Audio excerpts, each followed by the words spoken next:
आज परमात्मा की कसम खा के कहता हूं, ऐसी शख्सियत मैंने नहीं देखी जिन्होंने इतना मेरा मान सम्मान। मैं ये समझता हूं कि बहुत बढ़िया मुख्यमंत्री हमें मिले हैं। आप भी अपनी सोच बदलें, क्योंकि मुझे लग रहा है हमारे विधायक की सोच बदल रही है।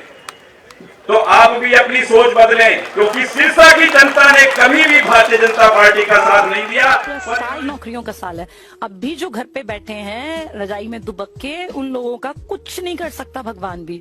किस्मत भगवान जब लिखते हैं ना, तो वो साथ में लिखते हैं कि मेहनत भी करनी पड़ेगी। किस्मत अकेली किसी को नहीं चमका सकती, बिना मेहनत के किस्मत कभी नहीं चमकती। मेहनत करनी पड़ेगी। वो बाय चांस पास होने वाले ये हैं 38 से 49 वाले, जो मेहनत करके आगे बढ़े हैं ना, वो फर्स्ट। हरियाणा के मुख्यमंत्री नायब सिंह सैनी जी, मेरी बड़ी बहन आरती राव जी, दुग्गल मैडम, चोपड़ा साहब, गणेशी लाल जी, सभी आदरणीय स्टेज पर उपस्थित मेरे रिस्पेक्टेड बुजुर्गों और सामने बैठे मेरे नौजवान साथियों, आप सभी को मेरी तरफ से राम राम, सत श्री अकाल, नमस्कार।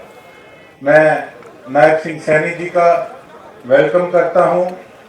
हमारी धार्मिक नगरी सिरसा में यहाँ पर वो आए और उन्होंने इतनी बड़ी सौगात हमारी सिरसा को दी। और एक छोटा सा वाक्य जरूर बताना चाहूंगा आज सुबह का, हालांकि उसका इस प्रोग्राम से कोई लेना देना नहीं था, कि एयरपोर्ट पे मैं गया सीएम साहब का स्वागत करने के लिए। कल मैंने डीसी साहब को कागज भी भेजा कि मैं सीएम साहब का स्वागत करना चाहता हूं, लेकिन किसी ने शरारत करके नाम कटा दिया, अंदर नहीं जाने दिया। और जब सीएम साहब को पता लगा कि मैं बाहर खड़ा हूं एयरफोर्स के, मैं दाद देता हूं ऐसी शख्सियत की, 3 मिनट वहां पे मेरी वेट करी इन्होंने, और जैसे एयरफोर्स से बाहर आए स्पेशल गाड़ी रोक के और मेरा मान सम्मान किया।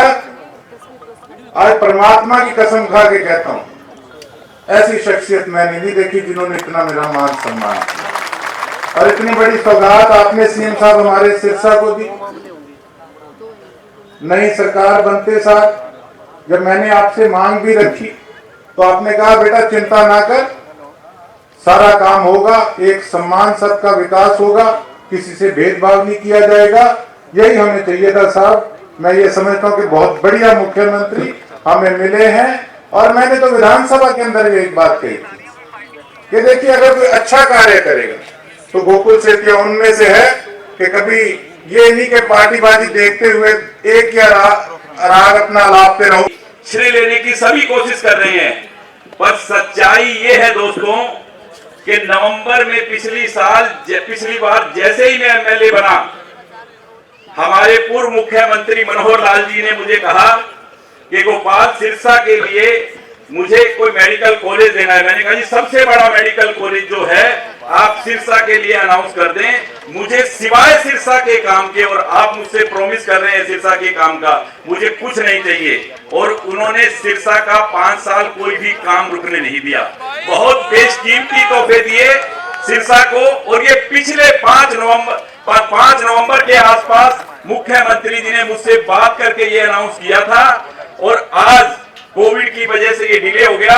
पर फिर भी सबसे पहले मुख्यमंत्री बनते ही पंजाब और राजस्थान के इस आखिरी छोर सिरसा में ये नायाब मुख्यमंत्री नायब सिंह जी सैनी की सोच है, माननीय नरेंद्र मोदी जी की सोच को आगे बढ़ाते हुए कि सबका साथ, सबका विकास और सबके साथ। और इस सोच को आगे लेकर आपने सबसे पहला काम आज मुख्यमंत्री बनते ही, क्योंकि ये सिरसा की जरूरत थी, यहाँ से हजारों भाइयों को जो अपनी जान गंवा चुके, चंडीगढ़ दिल्ली जाना पड़ता था इलाज के लिए, अब वो सभी कमियां पूरी हो जाएंगी। जैसे मैडम अभी कह रही थी कि ये एम्स से भी बड़ा हॉस्पिटल बनेगा। और आज सिरसा का जन जन आपका आभारी है। मुख्यमंत्री जी आपकी सोच को प्रणाम करता है। और सिरसा को जैसे आपने मुझे मेरी पहली मुलाकात में ही अपनी सोच इन्होंने जाहिर की। सैनी साहब ने मुझे कहा कि गोपाल मैंने गांव के लिए इतने पैसे भेज दिए। एक ऐसी सोच का मुख्यमंत्री इस प्रदेश को मिला है। आप भी अपनी सोच बदलें, क्योंकि मुझे लग रहा है हमारे विधायक की सोच बदल रही है। तो आप भी अपनी सोच बदलें, क्योंकि सिरसा की जनता ने कभी भी भारतीय जनता पार्टी का साथ नहीं दिया, पर इन्होंने समान विकास के लिए हमेशा सिरसा का साथ दिया है।